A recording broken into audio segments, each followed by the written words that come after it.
ടെൻറ്റുകളിലാണ് ടെൻ്റടിച്ച് അതിൻ്റെ ഉള്ളിലാണ് കൃഷി നടത്തുന്നത്. ഓരോ പൈപ്പുകൾ ഇങ്ങനെ പൈപ്പിലൂടെ വെള്ളം ഓരോ പൈപ്പിനും ഓരോരോ ഹോളുകളുണ്ടാവും. ആ ഹോളിൻ്റെ അടുത്തായിട്ട് കുഴി കുത്തി അതിൻ്റെ അകത്താണ് പ്ലാന്റ് ചെയ്യുന്നത്. കണ്ടാൽ മനസ്സിലാവും.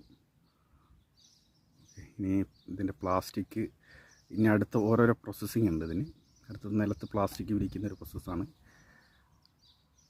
ഓക്കെ, അത് നമുക്ക് അടുത്ത വീഡിയോയിൽ ഞാൻ നിങ്ങൾക്ക് കാണിച്ചു തരാം. ഇത് ആദ്യമേ നമുക്ക് മണ്ണിനെ ഒന്ന് പരിചയപ്പെടുത്തി നമ്മുടെ ഫസ്റ്റ് അധ്യായം നമ്മളൊന്ന് ഓപ്പൺ ആക്കിയതാണ്. ഓക്കെ, ഈ പൈപ്പ് പോകുന്ന സൈഡിൽ ഇതിൻ്റെ അടിയിൽ കൂടെ അടിവളമായിട്ട് ഇവർ ചാണകം, അതായത് നമ്മുടെ നാട്ടിൽ ചാണകം ആണ്